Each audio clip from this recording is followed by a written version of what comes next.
오늘 하나님께서 저에게 주신 말씀은 교회와 신해산 공동체라는 제목으로 같이 말씀을 나누겠습니다. 우리가 지난주에 재직에 대해서, 성도와 재직의 의무에 대해서 같이 말씀을 나눴습니다. 그리고 지난 주간에 우리 손 목사님께서도 아주 귀한 말씀 주셔서 저도 큰 은혜 받고 성도님들이 다 귀한 은혜 받으셨는 줄 믿습니다.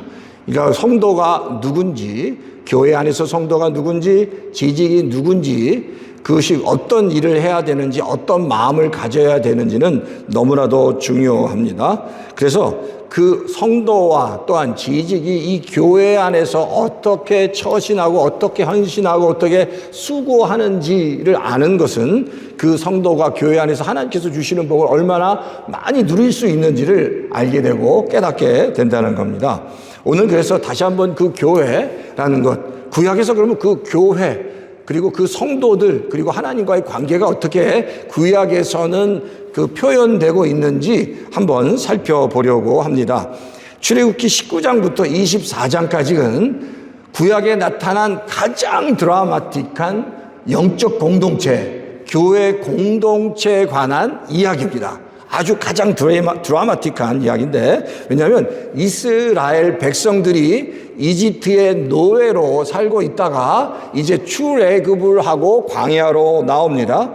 그래서 그 바로 왕의 압제 가운데 해방이 됐잖아요. 얼마나 기쁘겠습니까? 근데 그들이 나왔을 때 정말 그런 기쁨이 있었지만 그들은 그냥 200만이라는 사람들이 이집트에 있다가 그냥 나온 오합지졸과 같은 큰 그룹일 뿐이었습니다.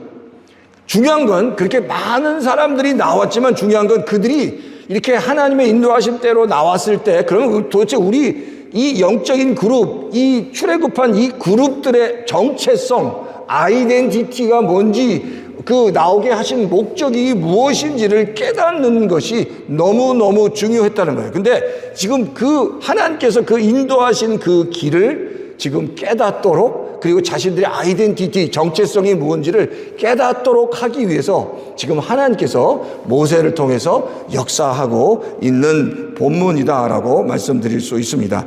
그래서 그들은 이제 3달이 지난 후에 어디에 도착했다고요? 시내산에 도착합니다. 그리고 시내산에 도착하고 바로 그 모세가 시내산에 올라가서 하나님을 만나고, 그리고 이제 하나님께서 이제 모세에게 본격적으로 이 그룹들이, 이스라엘 백성들이 어떤 의미를 가지고 있고 이 공동체가 어떤 뜻을 갖고 있는지를, 그리고 어떻게 이 공동체가 앞으로 가야 되는지를 아주 구체적으로 설명하는 장이 바로 출애굽기 19장부터 20장 그리고 24장까지 진행되고 있다라는 사실입니다. 그리고 그 그룹을 하나님께서 부르셨는데 이 그룹이 사실 또한 하나님께서 우리에게 말씀하신 교회의 원형이라고 할 수 있습니다. 교회의 원형이다. 그래서 교회는 하나님께서 부르신 백성들이란 뜻인데 바로 이 이스라엘 백성들이 교회의 원형이었다라는 겁니다. 그래서 우리가 오늘 이 그룹, 하나님께서 불러주신 이 그룹을 통해서 교회가 뭔지, 우리가 또 어떻게 이 교회를 섬겨야 되는지 한번 같이 살펴보기를 원합니다. 자, 첫 번째는 성도는 교회 안에서 하나님의 주권적인 부르심과 우리의 정체성을 확인해야 한다라는 겁니다. 뭐라고요? 하나님의 주권적인 부르심과 정체성을 확인해야 한다라는 겁니다. 하나님께서 모세를 통해서 이스라엘 백성을 이제 선포하실 때 이렇게 출애굽기 19장 4절에 이렇게 말씀하십니다. 내가 애굽 사람에게 어떻게 행하였음과 내가 어떻게 독수리 날개로 너희를 업어 내게로 인도하였음을 너희가 보았느니라. 내가 애굽 사람들이 어떻게 했죠? 10가지 재앙으로 그들이 이스라엘 백성을 건드리지 못하게 하고, 여기 말씀하신 독수리 날개로 너희를 업은 것과 같이 그들이 10개의 재앙으로 그들을 나오는 것을 방해하지 못하게 했을 뿐만 아니라 하나님께서 친히 독수리 날개를 업음같이 그들을 아주 정말 놀랍도록 지금 이 광야로 인도하셨음을 말씀하고 있다라는 거예요. 근데 이 말씀을 가만히 들어보면 이 이야기는 일방적으로 이스라엘 백성들이 나오고 싶어서 나온 게 아니라 하나님께서 이스라엘 백성들이 그 애굽 땅의 포로로 잡혀 있는데 그들을 일방적으로 먼저 부르셔서 나오게 됐다라는 사실을 말씀하고 있는 겁니다.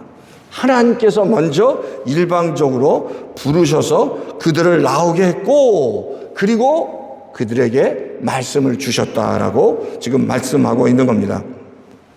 그래서 중요한 게 뭐냐면 하나님이 이스라엘 백성들을 부를 때 그들이 착해서 그리고 하나님의 말씀을 잘 들을 것 같아서 뭔가 이쁜 구석이 있어서 그들을 부르신 게 아니라 하나님께서 무조건적으로 그들을 다 부르셨다라는 것을 우리가 알아야 한다는 사실입니다. 일방적으로 부르셨습니다. 그리고 부름을 받은 백성들이 그 부름을 받고 나온 후에 하나님께서 그들에게 이제 앞으로 보면 말씀을 주셨다라는 겁니다. 근데 이게 왜 중요한지 아세요?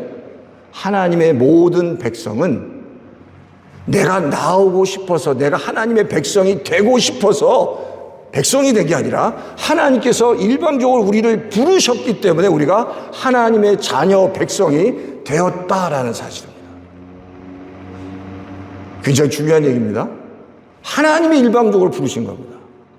내가 하나님의 부르심을 받을 어떤 조건이 있고 뭔가 하나님의 부르심을 받을 만한 착한 구석이 있고 선한 일을 하고 그래서가 아니라 우리를 일방적으로 하나님이 먼저 불러주셨다라는 겁니다. 그러니까 모든 교회의 하나님의 자녀들은 바로 이걸 하나님이 나를 부르신 것은 내가 무슨 뭔가 잘하는 구석이 있어서 말씀을 잘 들을 것 같고 말씀을 잘 들으니까 부르신 게 아니라 나를 먼저 전적인 하나님의 사랑으로 우리를 선택하시고 부르셨다라는 겁니다. 그리고 그 자녀들에게 하나님께서 말씀을 허락하셨다라는 겁니다. 자, 이 하나님의 부르심이라는 것은 구원을 얘기하고 말씀이라는 것은 이제 이들에게 율법을 주십니다. 근데 이 순서가 너무 중요한 겁니다. 교회가 마찬가지인데 예를 들어서 이걸 바꿔볼까요? 하나님께서 우리에게 말씀을 주셨습니다. 그리고 그 말씀을 잘 듣는 사람을 먼저 하나님이 불렀다면 그리고 그 말씀을 잘 듣고 그리고 하나님 뜻대로 순종하는 사람만 불렀다면 하나님과 그 백성 사이는 완전히 주종 관계고 조건적인 사랑일 텐데 그게 아니라 무조건 다 우리를 부르셨다는 겁니다. 다 부르시고 어떤 상황, 마음이 착하던 어떤 죄를 짓던 안 짓던 간에 지금 상황이 정말 힘들고 어렵던 간에 어떤 환경과 상관없이 하나님이 우리를 다 부르시고 품으시고 사랑해 주신 후에 그 백성들이 그 안에서 말씀을 듣도록 말씀을 주셨다는 겁니다. 그러니까 교회가 그렇습니다. 교회가 내가 이곳에 온 것은 내가 똑똑하고 내가 하나님 말씀대로 잘 살아서가 아니라 하나님이 우리 여러분들을 너무너무 끔찍하게 사랑하시니까 지금 이 자리에 와 있는 겁니다. 불러주시는 겁니다. 그리고 매 주일마다 나와서 예배 드리는 이유가 하나님이 끔찍하게 여러분들을 사랑하셨기 때문에 그리고 늘 부르시기 때문에 이 자리에 와 있는 겁니다. 그걸 우리가 깨달아야 돼요. 그리고 이 자리에 와 있을 때 그 다음에 그 하나님의 은혜를 따라 말씀을 받고 말씀대로 살아가야 한다라는 사실입니다. 이 순서가 바뀌면 이게 신앙생활이 어떻게 되냐면 하나님의 은혜가 아니라 조건이 되고 정말 그 하나님의 은혜로 신앙생활을 하는 게 아니라 어떤 이유나 조건을 따라서 그렇게 신앙생활을 하게 되면 이건 영적으로 번아웃 되는 겁니다. 내가 뭘 잘해야 하나님이 나를 축복해 주시고 내가 이렇게 해야가 아니라 하나님은 우리를 정말 사랑해 주셨고 다 주셨습니다. 그 안에서 기쁨으로 하나님 향해 우리가 열심을 다해서 헌신하는 게 교회라는 겁니다. 자, 오늘 본문에 보면 연관된 신약 사건이 오순절 성경의 강림 사건입니다. 예수님이 이 땅에 오신 후에 승천하셨습니다. 그리고 사도행전 2장에 어떤 일이 벌어지죠? 성령이 임합니다. 마가의 다락방에서 열심을 다해서 기도할 때 성령이 임하니까 그곳에 있는 모든 하나님의 자녀들과 제자들이 성령을 받습니다. 하나님을 조금 사랑한 아무개는 성령을 받지 못하고, 또 별로 관심이 없는 사람은 성령을 안 받고가 아니라 그곳에 있는 모든 제자들이, 그리고 그 이후에도 모든 그곳에 나온, 그리고 예루살렘의 교회에 나온 모든 제자들이 성령을 받고 그들이 변화됐다는 겁니다. 그러니까 하나님의 사랑은 일방적입니다. 하나님의 사랑은 조건이 없다는 사실입니다. 먼저 이 큰 하나님의 사랑으로 내가 지금 이 자리에 있다라는 사실을 우리가 깊이 깨달아야 된다. 그러니까 교회가 뭐냐? 정말 전적인 하나님의 사랑으로 정말 이곳에 모인 성도들입니다. 그런데 각각의 성도들마다 이런 생각과 성향들이 다 다릅니다. 성향이 다, 이런 성향, 저런 성향, 뭐 취향이 다 다릅니다. 그런데 하나님은 그런 모든 사람들을 다 함께 부르셨다는 겁니다. 그러니까 이 안에서 나랑 성향이 다를지라도 그 안에서 하나님의 뜻을 따라서 같이 한 공동체 안에서 하나가 되는 것이 교회라는 겁니다. 다 생각이 다릅니다. 또 자기가 생각하는 것과 또 삶의 방식이 다르지만 하나님이 부르셨기 때문에 같이 한 마음으로 하나가 되는 게 교회라는 겁니다. 그게 바로 하나님의 부르심과 그리고 그 말씀을 받고 그 말씀에 순종하는 겁니다. 자, 그러면 두 번째는 하나님과의 관계는 말씀으로 시작된다는 겁니다. 출애굽기 20장에 보면 하나님께서 이스라엘 백성에게 말씀을 주시는데 특히 어떤 말씀을 주시는지 아세요? 10계명의 말씀을 이스라엘 백성들에게 주십니다. 그게 이제 출애굽기 20장에 나옵니다. 그런데 하나님께서 이스라엘 백성들에게 출애굽기 20장 10계명을 주시기 전에 출애굽기 19장 24절에 보면 자, 성경이 이렇게 나옵니다. 여호와께서 그에게 이르시되 가라, 너희는 내려가서 아론과 함께 올라오고 제사장과 백성들에게는 경계를 넘어 여호와께로 올라오지 못하게 하라 하고 말씀하십니다. 그러니까 시내 산에 올라오는 것을 모세와 아론 정도만 허락하고 다른 이스라엘 백성들은 올라오지 못하게 합니다. 근데 그 이유가 있습니다. 이 시내산에 올라가서 모세가 말씀을 받았어요.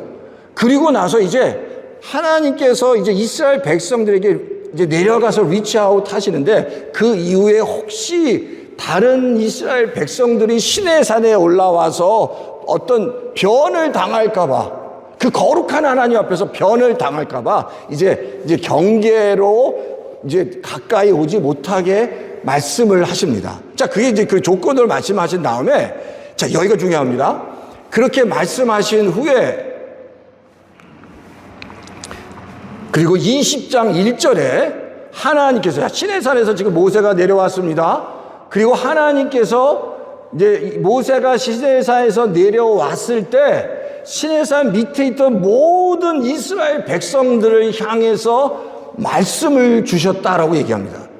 출애굽기 20장 1절이 제가 좀 이 개역 성경이 좀 말이 복잡해서 간단하게 우리말 성경으로 제가 번역해서 말씀을 드리는데 그 우리말 성경 출애굽기 20장 1절 말씀이 이겁니다. 그리고 하나님께서 이 모든 말씀을 하셨습니다라고 해요.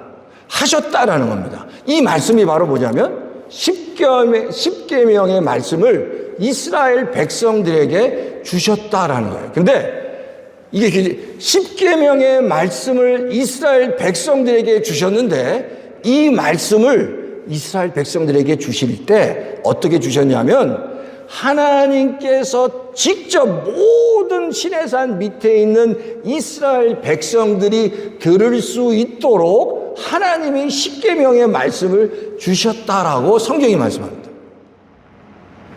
지금 이거는 출애굽기 20장에 나오는 이제 10계명의 모든 내용이 모세를 통해서 들은 이야기가 아니라 이스라엘 백성들이 하나님으로부터 다 직접 들은 말씀이었다라고 성경이 기록하고 있습니다.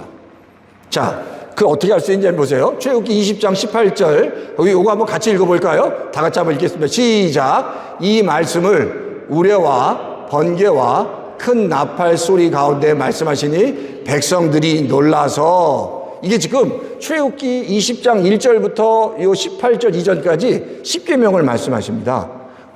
우상을 섬기지 말고 안식일을 잘 지키고 부모를 공경하고 뭐 살인하지 말고, 그 말씀을 쭉 하시는데 그걸 직접 말씀하시는데 그 말씀이 우레와 번개와 큰 나팔 소리같이 정말 무시무시하게 들리니까 백성들이 놀랐다라고 말씀하고 있는 겁니다. 그러니까 하나님께서 직접 이렇게 말씀하셨어요. 그래서 그렇게 얘기했더니 출애굽기 20장 19절에 이 백성들이 모세에게 얘기하는 겁니다. 백성들이 모세에게 이르되 당신이 우리에게 말씀하셔서 우리가 들으리이다. 하나님이 우리에게 말씀하시지 말게 하소서 우리가 죽을까 하나이다. 너무너무 놀라서 이제는 하나님이 직접 말씀하게 하지 마시고 모세 당신이 대신 말씀해 주십시오라고 모세에게 요청했다는 겁니다. 한번 어떠세요? 우리 성도님들은 한번 하나님이 그냥 우레와 같은 소리로 우리에게 말씀하시는 걸 한번 듣고 싶은 생각은 없으십니까? 지금은 그렇게 하시지 않지만 그것이 너무너무 우레 같고 번개 같아서 이스라엘 백성들이 다 놀랬다라고 말씀하고 있습니다. 근데 중요한 건 그 중요한 말씀은 하나님이 이 십계명이라고 하는 이 중요한 말씀은 모세를 통해서 하고 싶지 않으셨습니다. 직접 말씀하고 싶었던 것 같아요. 그래서 1계명부터 처음부터 우상을 섬기지 말고, 그리고 또 안식일을 또 지키고, 뭐 이렇게 10가지 계명을 하나씩 다 말씀하셨다라는 겁니다. 하나님은 이스라엘 백성의 근간이 되는 가장 중요한 10개의 계명을 주신 겁니다. 이 계명을 주신 이유가 뭐냐면 너희가 이제 애굽으로부터 나왔는데 너의 삶의 모습들이 이제 그냥 너희 생각이 아니라 내가 직접 너에게 얘기한 이 10가지 계명이 너의 삶의 근간이 되어야 된다. 이게 기초가 되어야 된다. 라고 말씀하시는 겁니다. 우리가 신앙생활 할 때 정말 제일 중요한 게 뭐냐면, 제일 중요한 게 하나님의 말씀을 붙잡고 말씀대로 살아가는 겁니다.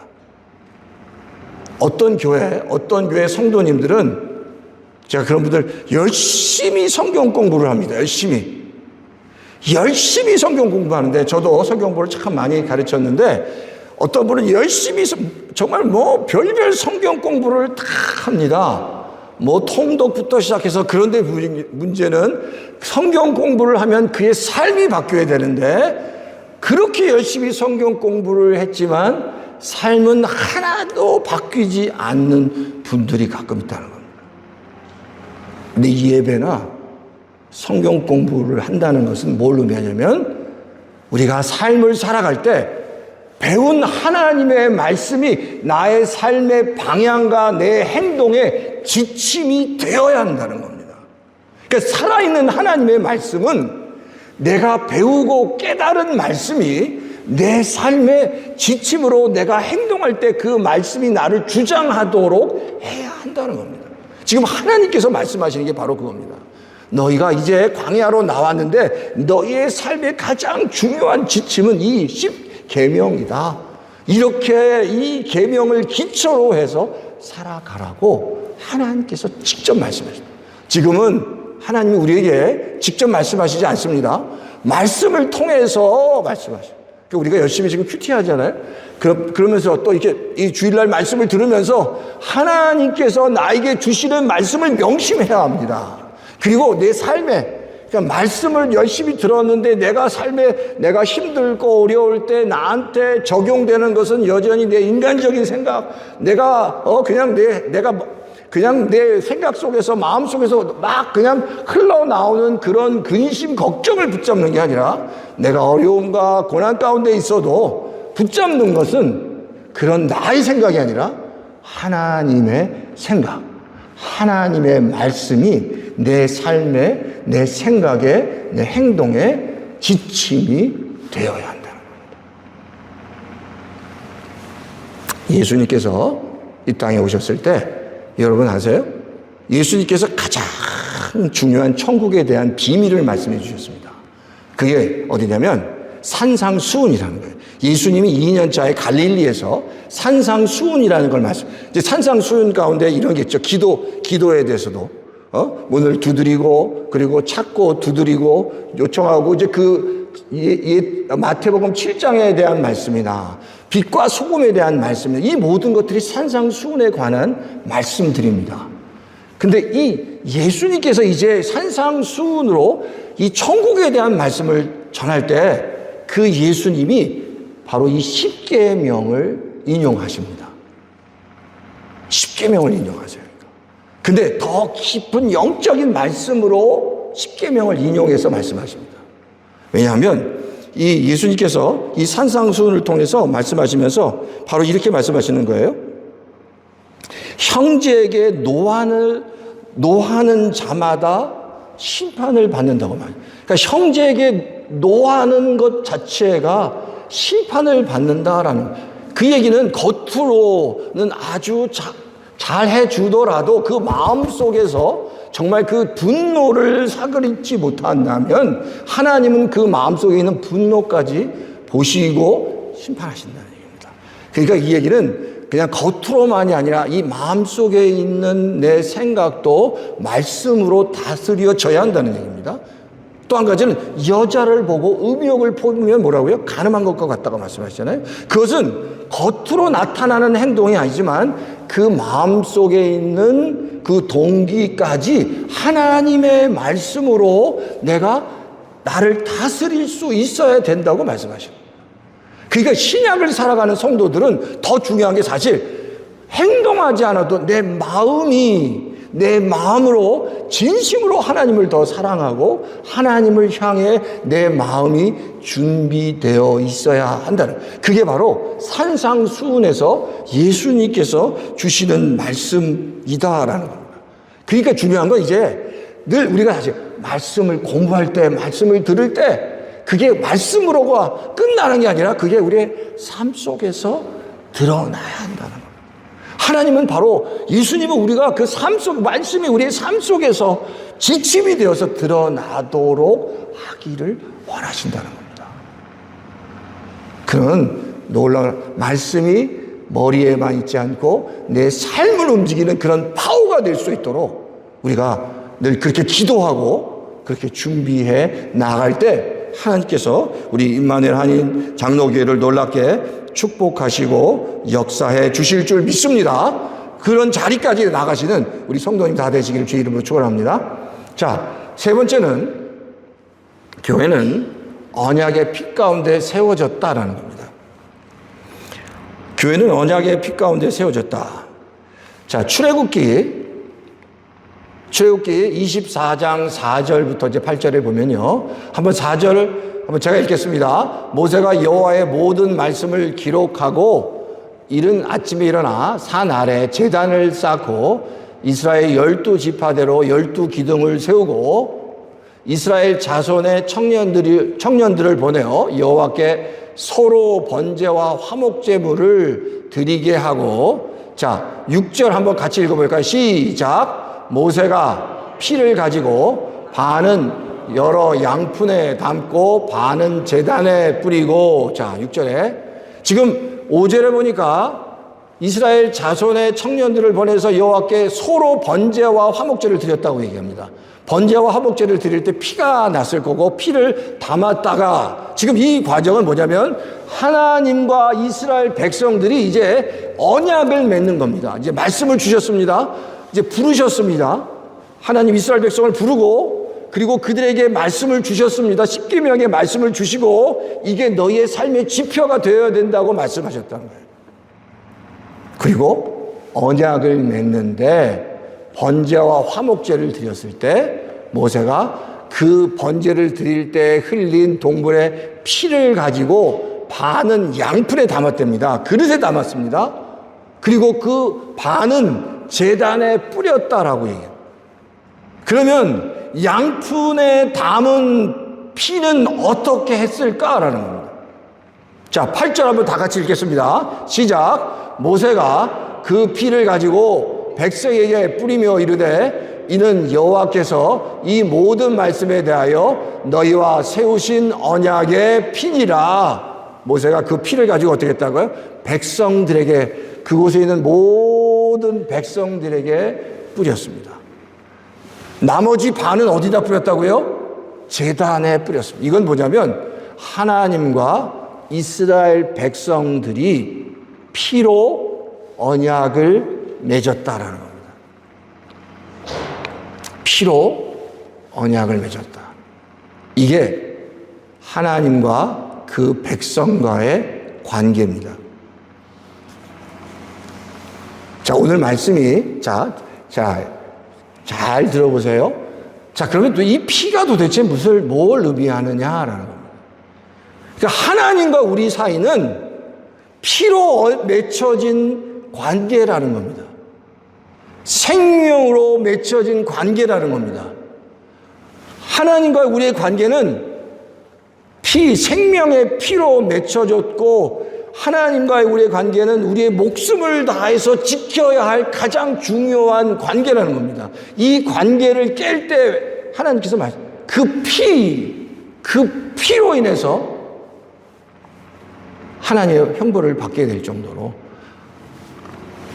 하나님의 관계, 우리와 하나님의 관계는 생명으로 연결됐다라고 말씀하는 겁니다. 이게 바로 교회, 하나님과 백성들의 관계다라는 거예요. 누가복음에 보면 우리가 최후의 만찬이 나오는데, 최후의 만찬에서 예수님께서 잔을 돌리시는 장면이 나오는데, 누가복음 22장 20절에 예수님이 이렇게 말씀해요. 이 잔은 내 피로 세운 새 언약이니 너희를 위하여 붓는 것이라. 예수님도 그 피에 대해서 얘기해요. 잔을 돌리면서 이건 내 피다. 이 내 피를 먹고 마시면서 새로운 새 언약, 너희와 나의 새로운 언약을 설명하시면서 그 피로 연결된다고 말씀하십니다. 지금 예수님과 우리는 그 피로 연결됐다는 겁니다. 이 관계가 그냥 관계가 아니라 피로 연결된, 생명으로 연결된 관계라는 걸 잊지 말라는 겁니다. 내가 그냥 힘들다고 내 멋대로 그냥 내 뜻대로 살 수 있는 게 아니라 하나님과 우리 사이는 피로 연결되어 있다. 그 생명의 은혜 가운데 우리가 그리스도 앞에 나가야 한다라고 지금 예수님도 말씀하고 있다라는 겁니다. 그러니까 우리가 이게 피라는 얘기는 절대 예수님을, 여기 그런 분도 한 게 예수님을 배반하거나 예수님의 뜻이 아니라 내 뜻대로 살겠다고 주장하지 말아야 한다는 겁니다. 이건 온전히 예수님의 뜻대로, 예수님과 우린 피로 맺어진 언약 관계다라는 사실을 우리가 잊지 말아야 돼요. 성경에 보면 다윗이라는 사람 잘 아시죠? 다윗 왕 아시죠? 다윗 왕과 아히도벨이라는 책사가 있어요. 아주 정말 천재 같은 책사였습니다. 근데 이 아히도벨은 사실 누구의, 여러분 아시죠? 밧세바라는 다윗이 자기의 이제 첩으로 삼고 아내로 삼았던 밧세바라는 자기의 첩의 할아버지였습니다. 근데 이 아히도벨이 자기 소녀를 다윗이 그렇게 취하고, 그리고 그의 남편 우리아를 죽였을 때 아히도벨은 아무 얘기도 하지 않았는데, 그래서 다윗이 아주 굉장한 힘을 가지고 있을 때 다윗을 잘 도왔습니다. 근데 이 아히도벨이, 다윗이 그 왕권이 무너지고 압살롬에게 왕권이 무너질 때 다윗 뒤에서 칼을 꽂는 사람이 아히도벨이었습니다. 지난번에 우리가 한번 말씀드렸죠. 시므이가 다윗이 막 압살롬에 피해서 도망갈 때 막 시므이가 그 저주했던 것처럼 이 아히도벨이 다윗이 압살롬에게 쫓겨나서 도망갈 때 그의 등에 칼을 꽂습니다. 그러니까 그 좋을 때는 관계를 잘 유지하다가 그렇지 않을 때 이제 반역을 한 거죠. 그러니까. 근데 그렇게 반역을 하고 아히도벨이 다시 다윗이 왕권을 회복했을 때 더 이상 갈 곳이 없으니까 자기 집으로 돌아가서 자결을 합니다. 그러니까 이 한 번 맺어진 언약은 끝까지 가야 되는 겁니다. 끝까지. 우리가 예수 그리스도와 한 번 언약을 맺었고 이 교회 안에서 언약을 맺었으면 정말 끝까지 정말 예수 그리스도와 함께 그리고 이 공동체와 함께 내가 하나님 가겠습니다 하는 그 믿음과 신앙이 너무나도 중요하다라는 겁니다. 오늘 우리가 이 교회를 통해서 우리가 이 시내산 이 이야기를 통해서 하나님께서 주신 메시지가 딱 세 가지입니다. 첫 번째, 하나님이 먼저 우리를 부르셨다는 것. 그리고 두 번째, 그리고 부르신 하나님의 백성에게는 말씀을 주셨다는 것. 말씀이 우리의 삶의 지표가 되어야 한다는 것. 그리고 세 번째, 그 관계는 피로 맺어졌다는 것. 그냥 세상에서는 그냥 자기 세상 관계 제가 보면 그런 사람이 있어요. 세상에서는 다 모든 관계가 자기의 이익으로 맺어집니다.